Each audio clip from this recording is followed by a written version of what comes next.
I love this. I love this freedoms. Hi, everyone. I am Michelle Sudihar, the Executive Director of CAPE, which stands for the Coalition of Asian Pacifics in Entertainment.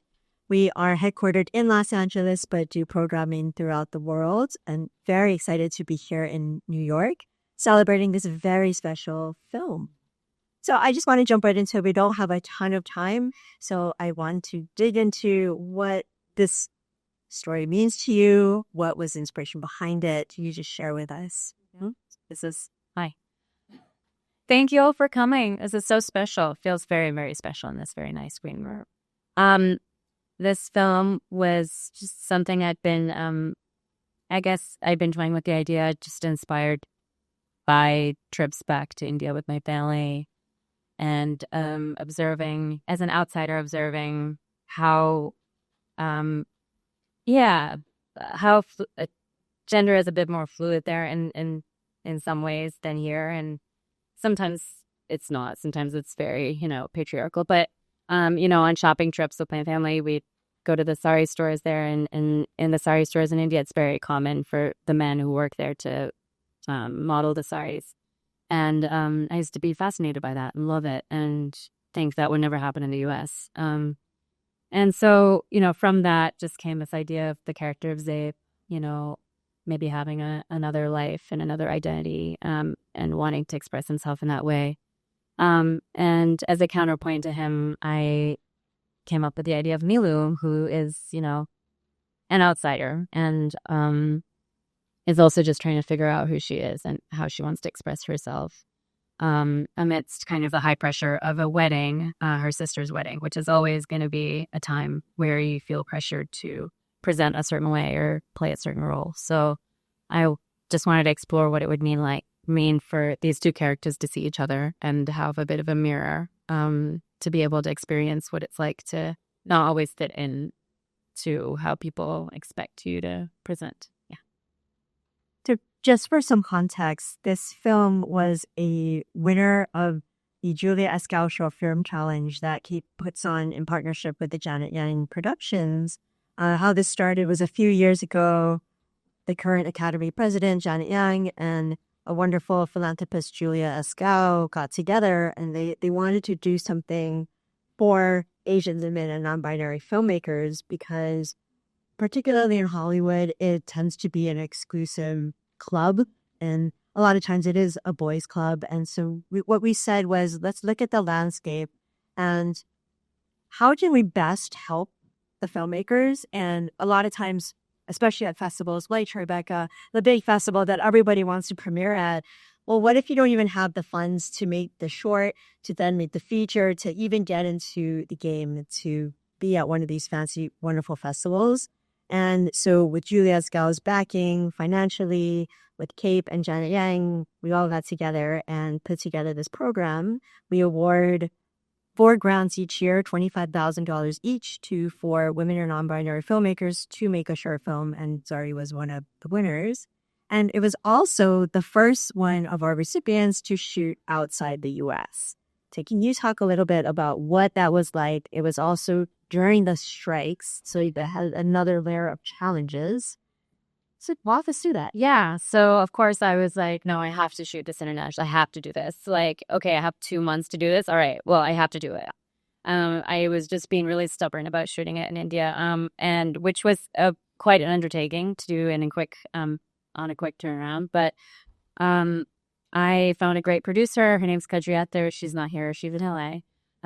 But she's originally from Delhi, and we started really just with our direct contacts, asking everyone we knew for their contacts and their contacts. Who, like, what DPs do you know? What, anyone. I got every recommendation. I had a spreadsheet. I contacted every single person. And ultimately, we found an incredible team. We did a ton of Zoom interviews. We were up at weird hours of, the early morning and night, trying to do pre-production across the globe, which was really tough. And, with the strikes going on, it did sort of complicate things. I was a little confused about how to go about doing what we were trying to do. But at the same time, because we were shooting in India, it almost made it a little bit easier for us because most of my cast and crew were going to be from there. So the strikes happening here weren't actually that much affecting us. But I did cast one incredible actor here, and that's Aisha Sami, who plays me Mudra right there.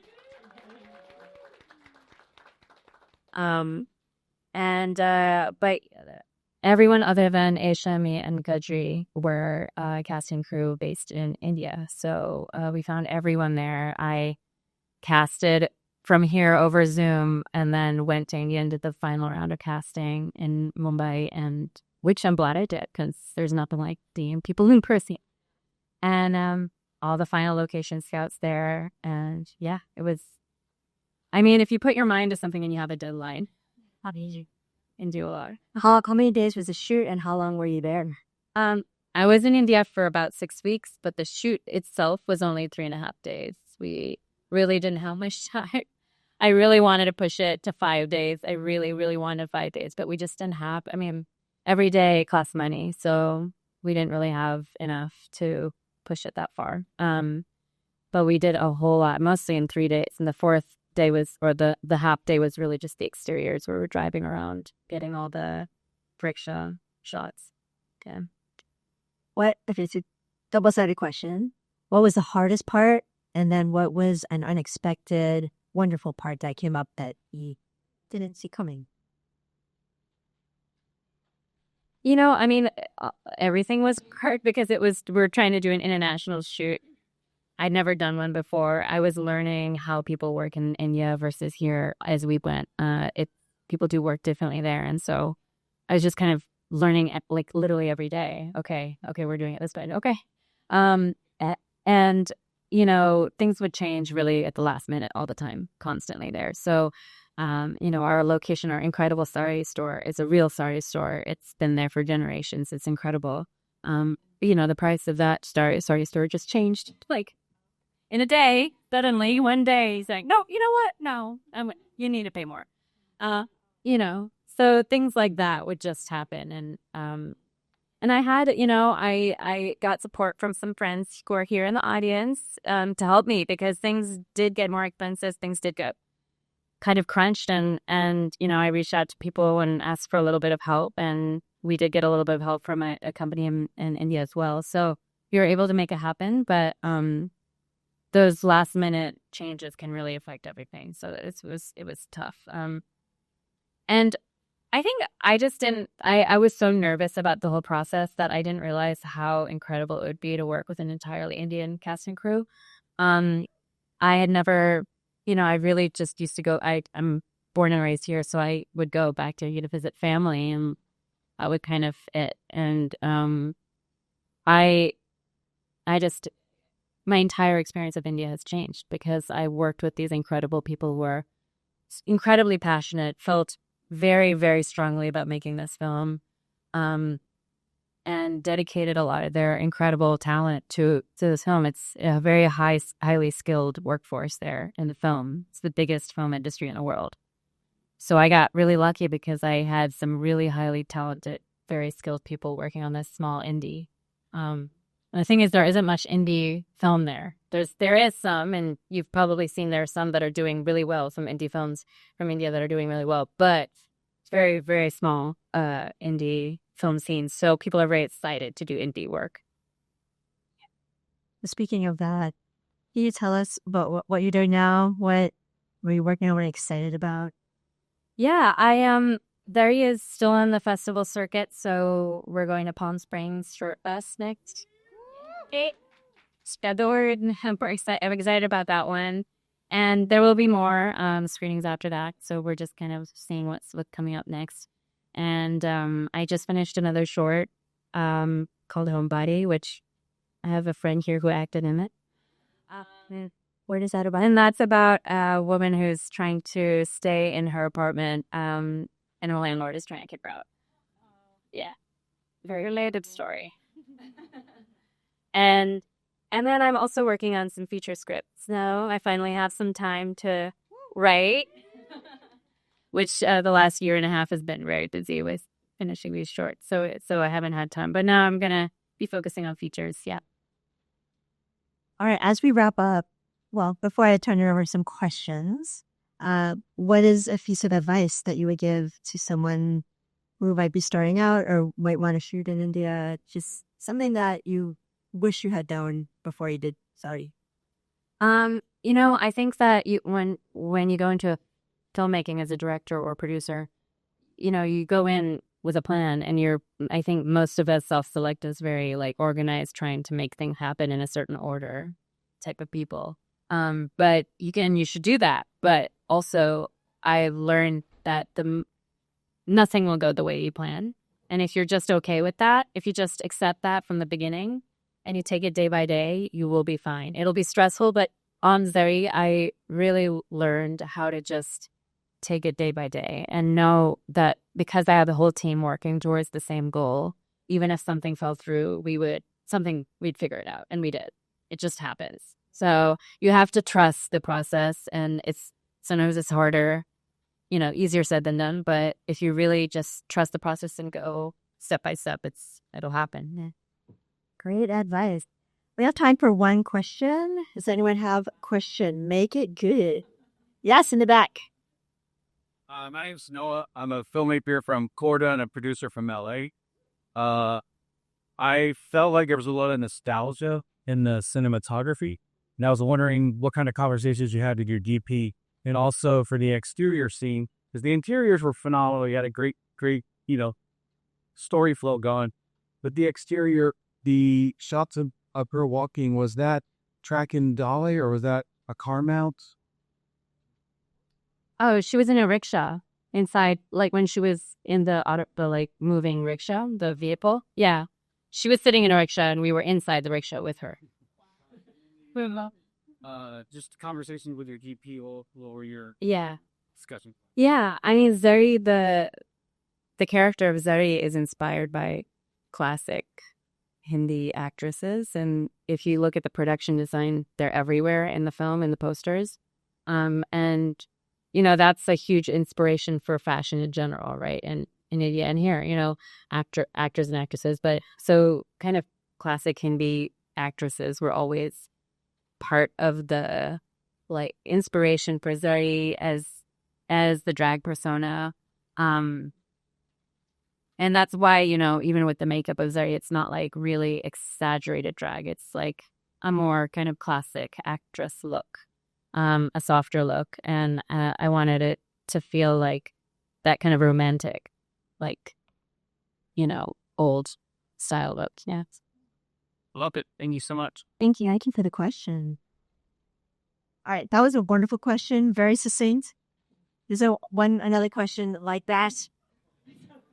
Stats. I have a question sort of about the pressure you do or do not feel to overly explain cultural realities versus just tell the truth. And I feel like that shows really particularly in sort of, yes, the men tying the saris and the sari shops, and also the way the hijras come to the wedding, which is something that if you've grown up in this environment, to be true. And if you haven't, it might seem shocking or outside of norms or something. So I'm curious how you feel about that, especially knowing that you're presenting it a lot in the IIT. Yeah, people do ask about those details, and I do get context in Q&As, but I felt that in the story you can kind of sense what's going on, even if you don't know exactly what's happening. In the film, of course, we see Zay model the sari, and people sometimes lack of that moment because it is kind of like, oh, what's he doing? And I didn't really feel that I needed to explain that that's kind of normal, but I also just wanted to normalize it in the context of the film. Nobody else is what's happening in the film. So I think you can get from the context that they're all right, he's showing us what it's going to look like. And then with the hijra, so there's this third gender community, a few members of this community kind of show up in the film, and I did want to refer to that community because there is a long, long history of a trans community in India. They are marginalized for the most part, but it's quite a strong presence of this community, and they do, and at the end they do show up at the wedding because they often do. It's considered good luck if they dance at the wedding. You pay them money, and But in this way, they are kind of dehumanized, sort of imagined to be kind of spiritual or, able to bless or curse you. And so I didn't really want to go into all of that. I just wanted to show that when you go and you visit India in a city like that, you will see people like that. And so Neelu is seeing that. And I just wanted her to observe it and see that there is something different here with how people are expressing gender, and especially that it just might open up for her a little bit of like what could be considered normal or I just wanted to show it as you would see it in India. It's amazing. So how can people follow you, follow your journey, and follow your work? What's the best way? I have a website. It's just my first and last name.com. And I have an Instagram, which is my first and last. And that's basically it. I don't really post anywhere else or at the moment. I don't know if you guys have ideas of where else it should be present, but that's basically it. So yeah, awesome. And you can follow Cape at Cape USA. Want to thank Sparky Elephant for having us. Thank you, Shukti, for being here. And thank you so much for coming, and you enjoy the rest of the evening.